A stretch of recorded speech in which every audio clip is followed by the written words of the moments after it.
예, 아유, 이게 뭐, 오늘, 오늘 읽기만 하고 끝낼라 했는데, 벌써 10분 만에 다 끝나버렸네. 예, 예, 너무 짧게 맞춰가지고, 제가 당황스럽습니다, 지금. 예, 이게, 저기, 공동체 성경 읽기로 여러분 읽으니까, 상당히 이제 좀 느낌이 다르죠. 예, 지금, 이 연예인이 누구죠? 이 읽은 분이 무슨 용인데, 용인데. 이름 생각 안 나. 이 탤런트죠, 탤런트. 이분이 이제 이걸 맡으면서 저기 간증을 하더라고요. 예수님은 차인표가 읽었고, 이 무슨 희기룡인데, 하여튼 유명하신 분이에요. 이분이 원래는 교회를 잘 안 다니시는 분이고, 아내가 좀 믿음이 있으신 탤런트고, 유호정인가, 무슨 호정이고, 부인은 이름은 호정인데, 이름 생각이 안 나. 남편 이름은. 이재룡, 맞다. 이재룡 씨인데, 믿음이 거의 없다가 이제 이걸 이제 맡아가지고, 이걸 녹음하다가 굉장히 신앙이 좋아지셨다고 그러더라고요. 그러면서 이 다윗의 이 부분들을 읽으면서 통곡이 터져가지고 이 촬영하는 이 녹음하는 도중에 이제 이 통곡이 터졌다라는 얘기를 들었습니다. 이게 공동체 성경 읽기 여기 드라마 바이블 팀하고 제가 한 두세 번 만나가지고 식사도 하고 했는데 여러 가지 얘기를 많이 해주시더라고요. 그러니까 참 많은 은혜가 있었고 연예인들한테 좀 이걸 읽으면서 큰 은혜가 있었다고 그러더라고요. 오늘 읽었던 이 내용들을 잘 보시면 1편, 2편은 지난번에 제가 이제 설명을 좀 해드렸죠. 1편, 2편 자체가 10편 전체의 요약본이다라고 얘기를 했습니다. 1편, 2편은요. 이 서문이죠. 10편이 총 150편까지 있는데 그 150편에 관련된 부분들 중에 이제 서문에 해당되는 그러니까 요 1편, 2편은 따로 떼서 우리가 살펴봐야 될 부분들이죠. 완전히 이제 따로 떼가지고 살펴봐야 되고요. 이제 3편부터가 이제 본편으로 시작됩니다. 3편부터 시작되는 거고. 이제 3편부터가 이제 다윗의 이제 시죠. 위에 이제 표제의가 여러분들 성경 가지고 있으면 한번 보세요. 다윗이 그의 아들 압살롬을 피할 때에 지은 시라고 표제의가 위에 적혀져 있습니다. 그리고 사장은 위편에 표제의가 다윗의 시 인도제를 따라 현악에 맞춘 노래라고 되어 있고요. 5장은 다윗의 시 인도제를 따라 관악에 맞춘 4장은 현악에 맞춘 시고요. 5장 5편은 관악에 맞춘 관악기로 연주했던 거고요. 그리고 6편은요. 인도제에 따라 현악 여덟 번째 줄에 맞춘 노래라고 따로 이렇게 표제어가 이렇게 되어 있습니다. 이제 이런 부분들을 통해서 우리가 이제 감을 잡아야 됩니다. 그러면서 이제 이 시편은 어떤 상황에서 어떤 이 부분들을 우리가 이분들이 좀 하게 되었는지를 좀 보시는 게 굉장히 의미 있고 다가옵니다. 이제 이거를 말씀을 좀 드리면 이제 어떤 부분들이 있었느냐 보통 보면 이 다윗하고 제가 그 사무엘 상 할 때에 이 부분들을 많은 얘기를 했습니다. 이 특히 요 3편부터 시작되는 거 3편 그다음에 쭉 넘어가시면 보면요. 다윗이 위기 상황일 때, 그리고 그 사울이 다윗을 죽이려고 할 때, 이런 상황들을 그 자기의 심리적인 표현들을 전부 다 여기에 3편 이후부터 계속 울음과 눈물과 완전 공포와 이런 모든 상황들, 자기의 속마음들을 여기 다 토해 놓습니다, 실제는. 그래서 그 사무엘상 제가 성경 개관할 때도 말씀을 드렸지만은 이 시편은 다윗의 일기장이다라고 언급을 했습니다. 다윗의 일기장. 그 정도로 이 다윗의 속마음들을 우리가 일기장을 남한테 보여주기 싫어하잖아요. 왜 그렇습니까? 이 우리 안에 있는 깊은 곳에 그 속마음들을 토해내는 부분들이 그 안에 다 담겨 있기 때문에 절대로 이건 공개되면 안 되는 부분들이거든요.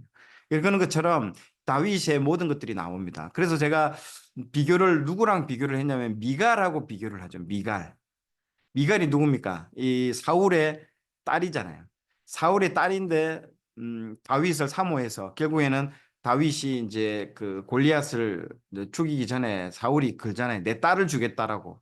이제 그렇게 걸어가지고 골리앗을 이제 죽이고 이제 그 사울의 사위가 되는 거에 대해서 다윗은 얼마나 자부심을 느낀 줄 모릅니다. 나중에 여러분 남북이 통일될 때 그 수도를 정할 때도 예루살렘이라는 수도를 정한 것도 원래는 그 헤브론이 수도였습니다. 그 남쪽은 그 헤브론이 수도였는데 이 저쪽 이 사울이 있었던 그 베냐민 지파의 지파가 여기 있었고 베냐민 지파가 여기 있었고 헤브론은 여기 있었고 예루살렘은 어디 있었냐? 요 중앙에 있었어요. 그래서 이 예루살렘을 수도로 정한 이유들도 자기는 사울의 사위다. 그리고 이 남북이 통합되는 정치적 메시지를 정하기 위해서 예루살렘을 수도로 정하게 된 이유들도 그중에 하나입니다. 우리가 뭐 대전의 수도를 뭐 행정 수도를 정하는 이런 것처럼 상당히 그 의미가 있습니다. 의미가 그런 것처럼 이 다윗은 이 굉장히 그 사울에 대해서 좀 많은 어떤 부분들에 대해서 정치적으로 이 통합을 이루려고 하죠. 그래서 그 딸을 갖다가 얻게 되죠. 그래서 그 딸은 미갈은요. 미갈하고 다윗의 차이는 다윗은 그 자기 막 미칠 이 정도 우리가 다윗 정도의 어떤 그 상황을 겪으면 이 우울증 증상이나 뭐 조증 뭐 이런 뭐 조현병 정도 걸릴 정도로 보통 사람으로서는 이거는 공황 장애가 오지 않는 게 이상할 정도로 이게 견디내기가 힘든 상황이었습니다. 그럼에도 불구하고 다윗은 전혀 이 정신적으로 문제가 일어나지 않습니다. 그 이유가 뭐다? 시편에 자기의 뭐 속마음을 다 토해냈다라는 거예요. 이게 중요합니다. 그러나 미갈은 그렇지 못했다라는 거죠. 왜 그러나 미갈도 똑같이 어려움을 당합니다. 나중에 자기 남편을 자꾸 죽이려는 것들, 자기 눈앞에서 남편을 창으로 던져가지고 자기 시아버지, 자기 그 친정 아버지가 그 뭐 자기 사위를 죽이는 모습들을 매일 눈앞에 보게 되는 것들이 얼마나 충격과 공포겠습니까? 그러다가 저기 다윗을 도망가게끔 도와주잖아요. 이 미갈이. 그 결과로 이 미갈을요, 다른 남자한테 시집을 보내버립니다. 강제로. 자기 아버지가. 그래가지고 다른 남자랑 결혼을 하게 되고, 결혼하고 나서 다시 돌아올 때에, 남북이 이제 통일되는 부분이잖아요. 근데 남쪽에서, 어, 남북이 통일될 때 첫 번째 내건 조건이 미갈 데려오라는 그 조건이었습니다. 그래서 아무런 조건 필요 없고, 미갈 데려오라고. 그래, 미갈은 그 남자랑 잘 살고 있을 때도요. 이제 마음의 상처가 이제 아물고 이제 그 남자랑 이제 잘 살고 있는데 그 갑자기 다윗이 오가지고 그 자기 부인 그 미갈을 다시 오라고 해가지고 강제적으로 또 한 번 헤어지게끔 만들잖아요. 이 미갈도 겪은 거에 보통 사람이 겪는 게 아니라는 거죠. 엄청난 큰 상처를 많이 겪었습니다. 그런데 똑같이 상처를 많이 겪었죠. 다윗도 이 시대의 어떤 아픔 때문에 다윗도 엄청난 상처를 겪었고 미갈도 엄청난 상처를 겪었는데 한 명은 그 상처에 크게 영향을 받지 않고 건강하게 유지가 됐고 한 명은 결정적일 때 그 상처가 드러나잖아요. 그 다윗이 벗개가 들어오는 때 그 춤을 추는 모습을 보고 독스를 쏘아 붙이잖아요. 미갈이 그 상처거든요. 그 상처가 치유가 되지 않고 마음속에 있다가 그게 막 튀어나오면서 다윗에게 그 아주 독설을 내뱉게 되고 그 결과로 그 평생 동안 그 방에서 나오지 못하고 그 결혼 저기 뭐야 아기도 갖지 못하고 저주받은 인생으로 그렇게 살아가게 되는 이제 결과를 만들어내거든요. 이 모든 것들이 한 사람은 하나님께 이 시편을 통해서 자기의 속마음을 다 토해듯이 말을 했다라는 거죠. 그러면서 뭐가 일어났다? 치유가 일어난 거예요. 깨끗하게 되어진 거예요. 한 사람은요. 그냥 안에 누르는 사람들 있잖아요. 여러분들 크리스천 중에서도 너무 크리스천 중 사람들이 착해 놓으니까 상처를 받아도 꾹꾹 이게 다지는 사람이 있어요. 아, 내가 참으면 된다. 내가 참으면 모든 문제가 해결된다. 내가 참으면, 내가 참으면 참다가 나중에 어떻게 된다? 빵 하고 터지게 돼. 그게 절대로 이 좋은 게 아니라는 거죠. 미갈이 그걸 보여주잖아요. 참다가 결정적인 순간에 자기의 하고 싶은 말을 폭발하듯이 뱉어버리잖아요. 이제 그 결과로 인해서 참 그런 인생이 되죠. 그래서 시편은 그 어떻게 출발합니까? 시편에 출발하는 것들이 아까 말한 것처럼 3편을 통해서 계속 그 자기의 눈물 시편은 어떻게 보면 어떤 책이냐고 하면요. 구약의 앞에 있는 여러분 구약의 앞에 있는 것들은 구약 성전 중심으로 이루어지거든요. 구약은요. 그래서 제가 지금 역대기 지금 하고 있는데 역대기도 전체가 성전입니다. 에덴 동산에 제가 뭐 어떻게 표현하냐면 에덴 동산도 하나의 성전이에요. 그 성전을 누구한테 관리해야 했냐? 아담에게 관리하라고 한 거죠. 그게 에덴 동산인 거죠. 이 하나님이 창조하신 전 우주가 뭐라고요? 성전이라는 거예요. 성전. 성전 개념으로 보셔야 됩니다. 굉장히 중요한 핵심, 논점입니다. 핵심입니다. 그래서 구약의 성전이 하나님과 그 백성이 만나는 물리적인 성소라면요. 이 시편은 문학적인 성소와 같은 책인 거죠. 시편이 되게 기도 형식으로 쓰여진 이제 시모음집이거든요. 그래서 하나님이 우리에게 말씀하는 책이 아니라 우리가 하나님께 말씀드리는 책이죠. 우리의 아픔, 그러니까 우리의 비탄한 마음, 그리고 눈물, 막 긍휼, 감사, 찬양, 막 이런 것들은 전부 다 하나님께 이 올려드리는 문학적인 성소입니다. 성소. 그러니까 이 성소의 그 성소라는 개념이 뭡니까? 아주 시크릿한 개념이잖아요. 딱 한 사람만 들어가는 거야. 거기서 하나님이 우리와 일대일로 만나는 거죠. 대제사장이 그 들어가잖아요. 똑같은 거예요. 우리 안에 있는 단 한 사람, 내 자아의 존재가 그 성소의 공간으로 들어가는 거죠. 그 공간이 뭐라고? 이 시편이라는 시편. 하나님과 그 이 백성 간의 만남의 장소, 그 성소의 장소인 거죠. 그래서 잘 보세요. 이 구약의 물리적 성전이 하나님과 백성의 중심에 위치했잖아요. 딱 그 한가운데 센터에 그 성소, 그 성전이 딱 이렇게 그 전체 이 지역에 있어서 센터에 딱 위치해. 사통팔달 제일 중요한 그 지역에 딱 가운데에 성전이 있어요. 이스라엘 예루살렘의 제일 가운데에 성전이 있는데 이 성경 여러분 시편 이 시편을 한번 보세요. 이 성경책 전체를 한번 보세요. 성경책 전체에서 딱 중앙을 펴볼까요? 중앙을 펴면 뭐가 나온다? 시편이 나와. 센터에 정중앙이 센터에 시편이 딱 나옵니다, 여러분. 참 신비롭지 않습니까? 그런 것들이. 이게 그러니까 성전과 같은 그 물리적인 성전인과 동시에 이거는요 이 정서적인 공간이 이 시편인 거예요. 그래서 이거는 마치 길을 가다가 우리가 길을 잃어버리면 성경책 정 가운데 딱 펴면 그 안으로 들어오라는 거예요. 찾기 쉬운 곳에 하나님의 그 친밀한 만남 장소를 가장 찾기 쉬운 장소에다 딱 배치한 거예요. 언제든지 길을 잃었다 정 센터를 딱 펴라는 거죠. 이 저기 성경책을 딱 펴었을 때 정중앙에 펴었을 때 시편이 나온다라는 거예요. 그게 참 신비로운 책입니다. 펴보세요, 진짜로. 진짜로. 저는 이게 찬송가와 같이 있어가지고 펴니까 마태복음이 나와가지고 깜짝 놀랐네. 뒤에 보니 찬송가가 있네. 찬송가 빼고 딱 성경책만 딱 가지고 있는 부분들만 딱 펴면 센터에 시편이 나옵니다. 음. 그게 우연이 아닌 거예요. 하나님이 언제든지 길을 가도 잃어버렸을 때 우리가 언제든지 찾기 쉬운 장소로 우리를 맞이한다는 거죠. 그 안으로 들어오라라는 거예요. 예. 하나님과의 친밀한 만남의 장소. 그래서 이 시편은 이스라엘 성전 예배 찬송집으로 사용되는 책이기도 하고요. 악보 없는 찬송가이기도 하고. 그래서 엄청난 호소력이 있습니다. 이게. 그래서 이 저기 시편을 통해서 치유된 분들이 한두 사람이 아니에요. 저도 개인적으로 그렇고요. 저도 6개월간을 정말 저의 속마음을 다 토했습니다. 그래서 조그만 수첩 있잖아요. 이런 거 요리 넘기는 수첩에다가 요 항상 여기 이렇게 꽂았습니다. 흰색 꽂을까 다니다가 막 다시 꺼내가지고 막 상처가 오르면 다시 또 내 그 상처들이 또 기록해 놓는 거예요. 기록했다가 골방에 들어가가지고 그걸 꺼내가지고 이제 이 시편처럼 읽었대야 돼. 읽고 눈물 흘리고 울고 주님 앞에 나의 모든 것들을 하나님이 얼마 정도 수술을 시켰냐면요. 6개월간 수술을 시키더라고 저를요. 여러분 그 일반적인 여러분 이런 상처들은요 그 저기 빨간 약이라고 합니까 아까진키 우리 경상도에서 아까진키라고 했는데 그런 걸로 이렇게 발라가지고 치유가 되는 게 아니라도요 정말 진짜 이 상처 깊은 상처들은요 수술대에 누워야 되는 거예요. 그리고 메스를 통해서 배를 갈라야 되는 거예요. 그렇게 수술을 시킵니다. 진짜 어떤 사람은 3개월, 어떤 사람은 6개월, 저는 6개월. 엄청난 상처들이 많이 있었고, 예, 많이 있었습니다. 6개월간 저를 수술을 시키더라고요, 하나님께서. 그게 이제 시편에 있는 것처럼 전부 다 토해낸 거예요, 제가.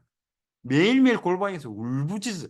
그 안에 짐승이 하나 있더라고요. 와, 나 정말 내 자신한테 놀랐어요. 내 안에 그런 세력이 있다라는 게 저도 그에 대해서 엄청나게 많이 놀랐어요. 그러면서 그거에 대해서 토해내는 거예요. 토해내는. 그러니까 이게 그래서 저는 결혼을 앞둔 그 미혼 남녀들한테 꼭 얘기하는 게 결혼하기 전에 상처가 치유된다. 그게 가장 좋은 선물이다. 누구에게? 상대방 배우자에게. 그게 치유가 안 된 사람들이 둘이 만나가지고 한 가정 안에서 있었다. 이거는 뭐 고슴도치 이론이라고 그러잖아요. 고슴도치끼리 좋아가지고 가까이 가려고 하는데 이 뭐가 있습니까? 가시가 있잖아요. 가시가 막 찌르는 거야 이렇게. 아 우리 서로 좋아요 하는데 막 찌르니까 막 아야 하고 그래가지고 떨어지면요. 외로워. 춥고 외로워. 또 가까이 가면 확 찌르고. 이게 고슴도치 콤플렉스라는 거예요. 고슴도치 콤플렉스. 현대인들에 대해서. 현대인들은 떨어지면 외롭고 가까이 가면 서로 상처를 주고. 그러니까 적당한 거리 있잖아요. 적당한 거리, 서로 상처 주지 않는 예. 그런 거리를 두고 있는 게 현대인들의 모습이고. 근데 부부는 안 그렇잖아요. 부부는 그렇게 살 수가 없잖아요. 도망갈 데도 없잖아요. 그 한 공간 안에서. 그러니까 막 이제 막 찌르기 찌르고 죽고 피 흘리고 막. 그래서 결혼하기 전에 이런 시편을 읽고 어떻게 보면 내 안에 어떤 가시들을 다 내 속에 내가 너무 많아. 그런 그런 가사도 있잖아요. 가시나무새라고 하잖아요. 내 속에 내가 너무도 많아. 예, 그 가시가 내 안에 너무너무 많은 거예요. 그게 나도 찌르고 상대방도 찌르는 거예요. 그게 전부 다. 그래서 미갈이 그걸 얘기를 해주는 거죠. 미갈이 그 다윗을 찔러버리잖아요. 엄청난 상처를 줘버린 거예요. 씻을 수 없는 상처를 줘서 만들게 되어버린다는 거죠. 그래서 이 3편부터 40 몇 편까지는 통곡의 책입니다, 여러분. 그 어떤 시편의 앞부분들은 나중에는 하나님께 기쁨과 찬송을 올려드리는데 그 전에는 뭐라고요? 통곡의 책이며 눈물의 책이며 애통과 분노. 그러면서 그 애통의 눈물, 그 눈물의 골짜기를 통과해야만이 환희와 행복과 즐거움과 감사와 기쁨으로 가는 찬송시로 넘어갈 수 있다는 거죠. 그 전까지는 절대로 그렇게 갈 수가 없습니다, 여러분. 막 처음부터 예수 믿으면 처음부터 와 기쁨과 환희 처음에는 그런 것들을 치유를 시키고 수술을 시킨대도요. 그게 시편이라는 거예요. 시편이라는 게. 인간의 전 생애를 통해서 느끼는 그 감정, 그 시편에서 표현되지 않는 그 감정은요, 단 한 가지도 없습니다. 모든 시편을. 그래서 이 감정의 목소리에 먼저 귀를 기울여야 되는 거예요. 그래서 뭐 상담하시는 분들 보면요, 굉장히 그런 그 상대방의 감정이나 이런 거에 귀를 잘 기울이고 읽어낼 수 있는 거죠. 그래서 우리 자녀들한테도 마찬가지지만 상대방을 만났을 때요. 그 사람의 말보다는요, 그 사람의 감정을 읽는 게 참 중요합니다. 그리고 표현도, 후련하시겠네요. 너무 기쁘시겠네요. 얼마나 슬플까. 뭐 이렇게 감정의 언어들을, 형용사적인 언어들을 많이 쓰시는 게 좋습니다. 그러니까 그 사람들을 이해를 해주고 그 사람들 굉장히 좋아합니다. 그래서 저도 이제 그런 것들을 잘 하거든요. 그러니까 그런 것 통해서 상대방을 좀 이렇게 관계성을 맺는 데 있어서 그런 것들이 상당히 중요합니다. 그게 감정이라는 거죠. 그래서 시편은 온통 감정의 모든 그 어떤 감정의 어떤 것들 다 쏟아놓는 거예요. 그걸 사람에게 쏟아넣으면 그건 뭐 쓰레기통이 되는 거죠. 막 뒤집어 쓰잖아요. 그렇게 그 오물을 뒤집어 쓰는 거예요. 자기의 감정을 막 그 사람한테 쏟아 보세요. 그 오물을 뒤집어 쓰는 거예요. 그 오물을 누구한테 가져오라고요? 하나님께 가져오라는 거예요. 그러니까 하나님께 외치고 토하고 인간의 그 감정에 외치는 그 마음의 목소리를 모아는 이 모든 책이 이 시편이에요.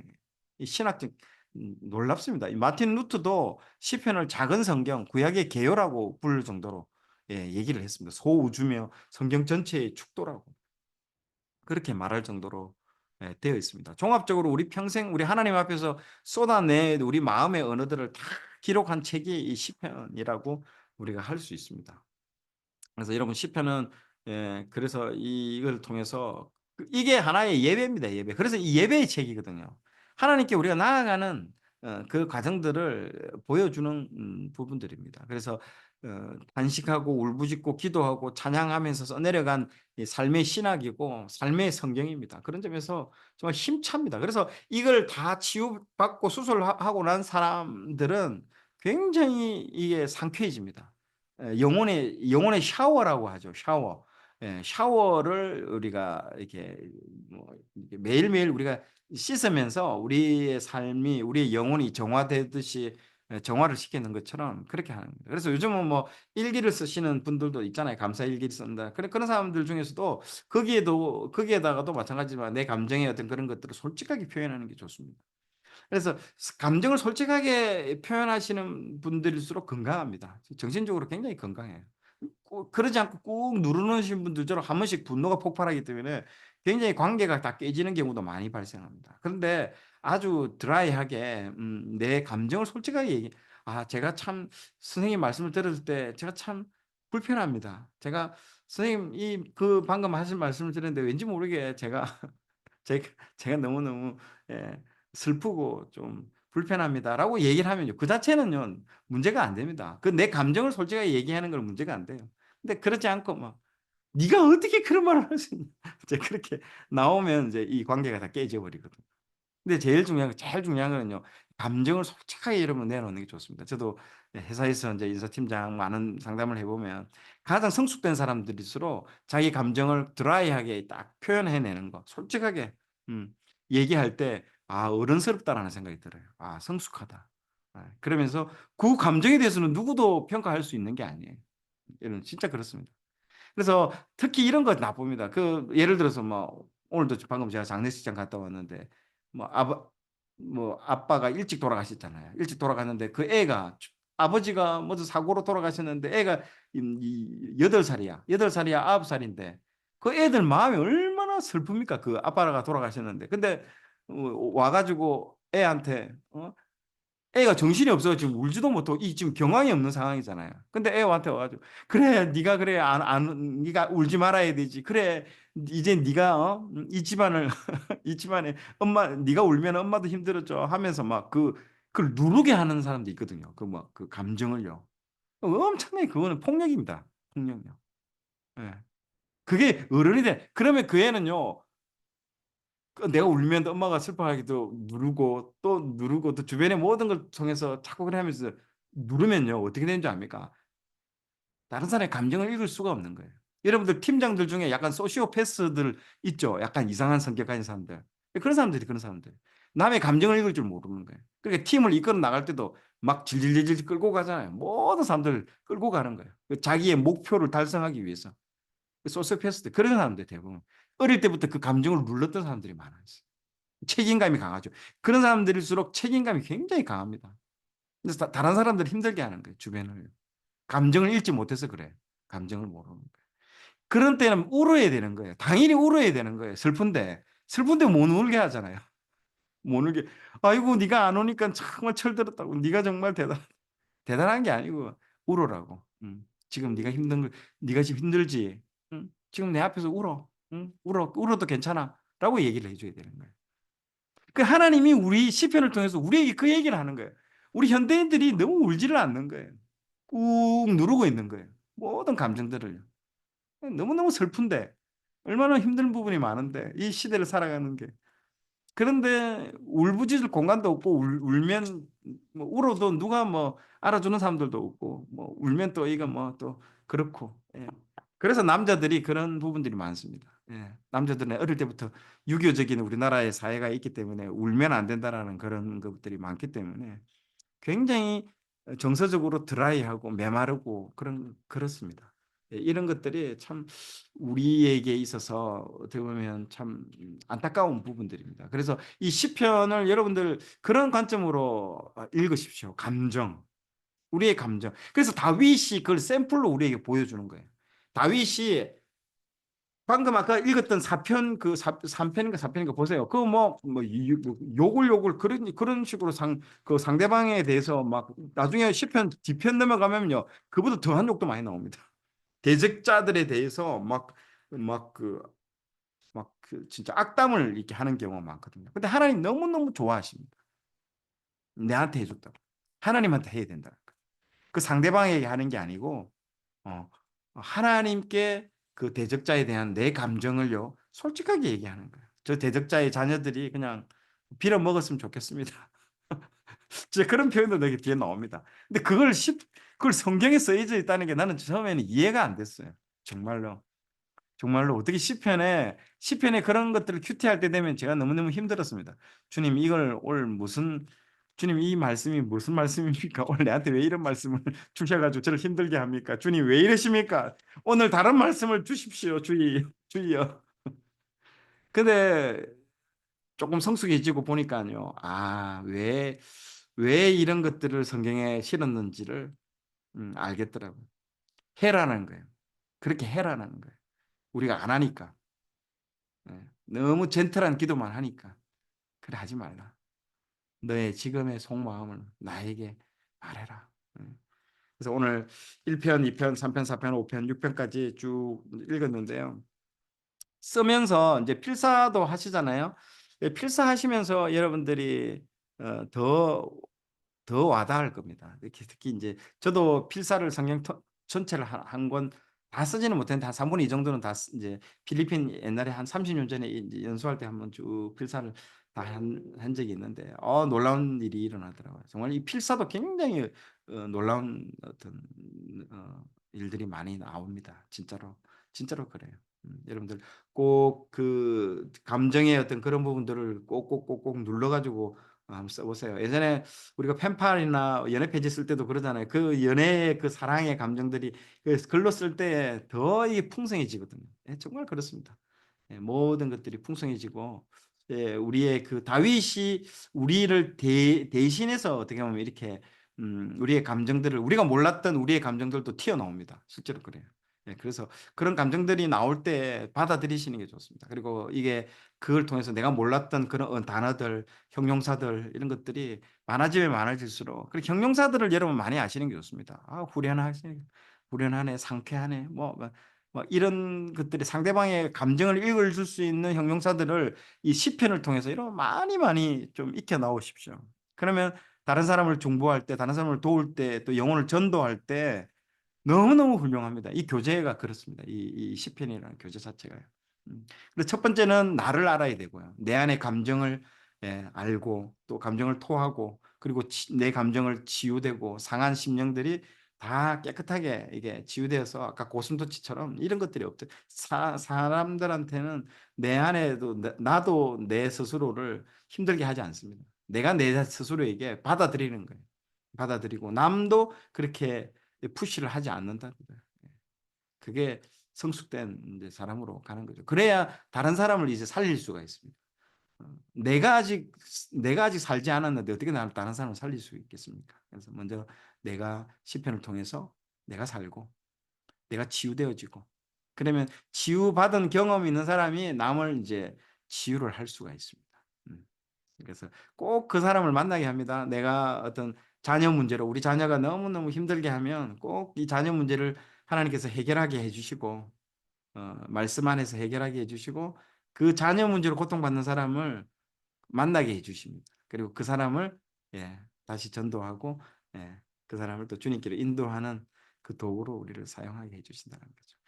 자, 오늘 이 녹화를 좀 늦게 해 가지고 참 그래 됐습니다. 이제 녹화 부분들을 제가 다시 한번 10편, 6편 요 기도하고 나서 마치고 나서 나가실 분도 나가시고요. 저는 이 1편부터 6편까지 다시 녹화를 할 거니까요. 잔잔하게 한 번 더 들으시고 나가시면 더 좋을 것 같고 그렇게 했으면 좋겠습니다. 자, 기도 한번 하고 마치도록 하겠습니다. 하나님 감사합니다. 오늘 시편 1편부터 6편까지 다시 우리가 천천히 정독하면서 읽었습니다. 하나님께서 우리의 인생 가운데 참 많은 사건들을 굽이굽이 치는 사건들을 또 만날 때도 있고 또 우리가 감당하기 힘든 어려운 사람들을 또 만날 때도 있고 참 힘든 상황 가운데도 우리를 놓일 때도 있지만 하나님 그런 상황들을 우리에게 허락하신 것들은 이것을 통해서 우리를 망하게 하는 것이 아니라 우리를 더욱더 주님 앞으로 나아오게 하기 위한 하나님 도구인 줄 믿습니다. 하나님 우리가 너무 이 세상을 사랑하고 주님께 멀리 떨어져 있는 우리들을 하나님 사건을 보내어 주시고 또 사람들을 통해서 우리의 마음을 상하게 하고 또 아프게 하고 또 이 그런 부분들을 통해서 우리가 더욱더 주님께 가까이 가서 주님 앞에 나의 마음을 토하고 또 나의 그 상처들을 주님 앞에 내어 놓을 때 주님께서 이 모든 것들을 해결해 주시고 또 깨끗하게 씻어주시고 우리를 안아주시고 또 새로운 영혼을 또 소생케 하시는 우리 주님을 또 만나는 귀한 시간 되게 해 주시옵소서. 다윗이 경험했던 그 모든 하나님 그 치유의 경험들이 하나님 이 시간 우리에게도 동일하게 역사하여 주시고 우리 인생 가운데 사건을 만날 때마다 빨리빨리 뛰어가서 주님께 달려가서 우리의 속마음을 말하며 친구와 같이 또 하나님과 깊은 사귐이 있고 관계 가운데 들어가는 우리들 다 되게 하여 주시옵소서. 오늘도 함께 하신 주님 감사드리며 예수님 이름으로 기도드렸습니다. 아멘. 감사합니다. 예. 감사합니다. 자, 예, 시편 다시 한번 감사합니다. 예, 감사합니다. 시편 다시 한번 한번 읽으면서 천천히 나가시면 될 것 같습니다. 시편 제1권 제1편. 복 있는 사람은 악인들의 꾀를 따르지 아니하며 죄인들의 길에 서지 아니하며 오만한 자들의 자리에 앉지 아니하고 오직 여호와의 율법을 즐거워하여 그의 율법을 주야로 묵상하는도다. 그는 시냇가에 심은 나무가 철을 따라 열매를 맺으며 그 잎사귀가 마르지 아니함 같으니 그가 하는 모든 일이 다 형통하리로다. 악인들은 그렇지 아니하며 오직 바람에 나는 겨와 같도다. 그러므로 악인들은 심판을 견디지 못하며 죄인들이 의인들의 모임에 들지 못하리로다. 무릇 의인들의 길은 여호와께서 인정하시나 악인들의 길은 망하리로다. 제2편.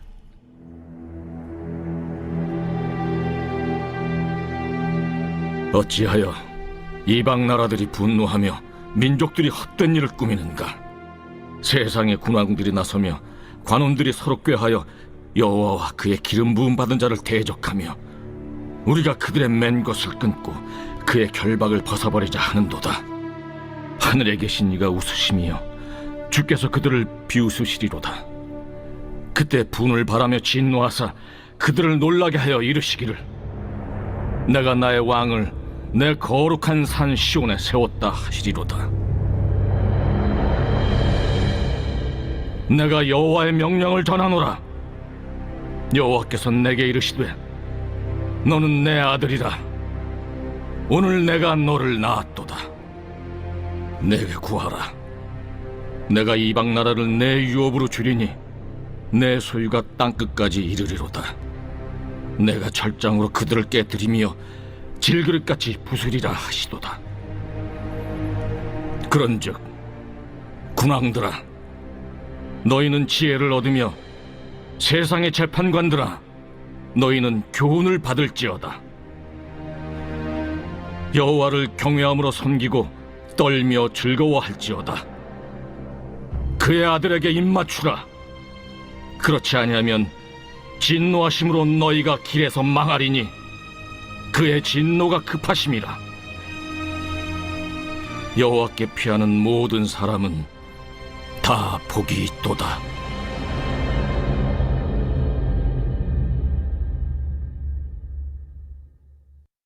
제3편. 다윗이 그의 아들 압살롬을 피할 때 지은 시.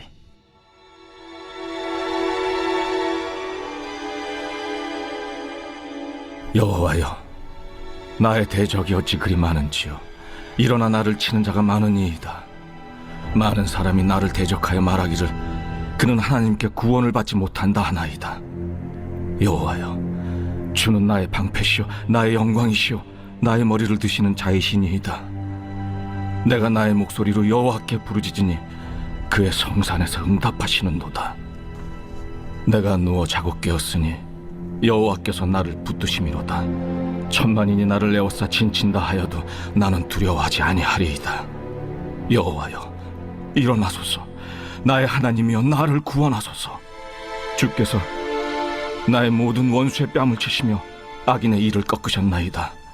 구원은 여호와께 있사오니 주의 복을 주의 백성에게 내리소서.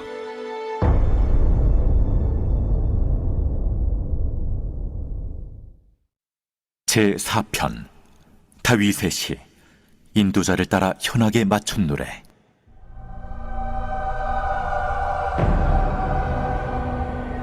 내 의의 하나님이여, 내가 부를 때 응답하소서. 곤란 중에 나를 너그럽게 하셨사오니 내게 은혜를 베푸사 나의 기도를 들으소서. 인생들아, 어느 때까지 나의 영광을 바꾸어 욕되게 하며 헛된 일을 좋아하고 거짓을 구하려는가? 여호와께서 자기를 위하여 경건한 자를 택하신 줄 너희가 알지어다. 내가 그를 부를 때 여호와께서 들으시리로다. 너희는 떨며 범죄하지 말지어다. 자리에 누워 심중에 말하고 잠잠할지어다. 의의 제사를 드리고 여호와를 의지할지어다. 여러 사람의 말이 우리에게 선을 보일 자 누구냐 하오니, 여호와여, 주의 얼굴을 들어 우리에게 비추소서. 주께서 내 마음에 두신 기쁨은 그들의 곡식과 새 포도주가 풍성할 때보다 더하니이다. 내가 평안히 눕고 자기도 하리니 나를 안전히 살게 하시는 이는 오직 여호와이시니이다. 제5편 다윗의 시 인도자를 따라 관악에 맞춘 노래. 여호와여, 나의 말에 귀를 기울이사 나의 심정을 헤아려 주소서. 나의 왕, 나의 하나님이여, 내가 부르짖는 소리를 들으소서. 내가 주께 기도하나이다. 여호와여, 아침에 주께서 나의 소리를 들으시리니 아침에 내가 주께 기도하고 바라리이다. 주는 죄악을 기뻐하는 신이 아니시니 악이 주와 함께 머물지 못하며 오만한 자들이 주의 목전에 서지 못하리이다. 주는 모든 행악자를 미워하시며 거짓말하는 자들을 멸망시키시리이다. 여호와께서는 피 흘리기를 즐기는 자와 속이는 자를 싫어하시나이다. 오직 나는 주의 풍성한 사랑을 힘입어 주의 집에 들어가 주를 경외함으로 성전을 향하여 예배하리이다. 여호와여, 나의 원수들로 말미암아 주의 의로 나를 인도하시고 주의 길을 내 목전에 걷게 하소서. 그들의 입에 신실함이 없고 그들의 심중이 심히 악하며 그들의 목구멍은 열린 무덤 같고 그들의 혀로는 아첨하나이다. 하나님이여, 그들을 정죄하사 자기 꾀에 빠지게 하시고 그 많은 허물로 말미암아 그들을 쫓아내소서. 그들이 주를 배역함이니이다. 그러나 주께 피하는 모든 사람은 다 기뻐하며 주의 보호로 말미암아 영원히 기뻐 외치고 주의 이름을 사랑하는 자들은 주를 즐거워하리이다. 여호와여, 주는 의인에게 복을 주시고 방패로함 같이 은혜로 그를 호위하시리이다.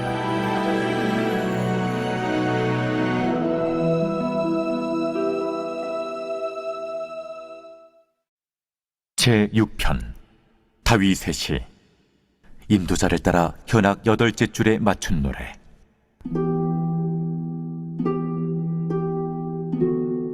여호와여, 주의 분노로 나를 책망하지 마시오며 주의 진노로 나를 징계하지 마옵소서. 여호와여, 내가 수척하였사오니 내게 은혜를 베푸소서. 여호와여, 나의 뼈가 떨려오니 나를 고치소서. 나의 영혼도 매우 떨리나이다. 여호와여, 어느 때까지니까? 여호와여, 돌아와 나의 영혼을 건지시며 주의 사랑으로 나를 구원하소서. 사망 중에서는 주를 기억하는 일이 없사오니 스올에서 주께 감사할 자 누구리이까? 내가 탄식함으로 피곤하여 밤마다 눈물로 내 침상을 띄우며 내 요를 적시나이다. 내 눈이 근심으로 말미암아 쇠하며 내 모든 대적으로 말미암아 어두워졌나이다. 악을 행하는 너희는 다 나를 떠나라. 여호와께서 내 울음소리를 들으셨도다. 여호와께서 내 간구를 들으셨으며 여호와께서 내 기도를 받으시리로다. 내 모든 원수들이 부끄러움을 당하고 심히 떨며 갑자기 부끄러워 물러가리로다.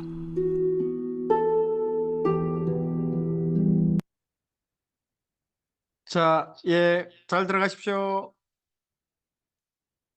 방송 종료하겠습니다. 수고하셨습니다. 감사합니다.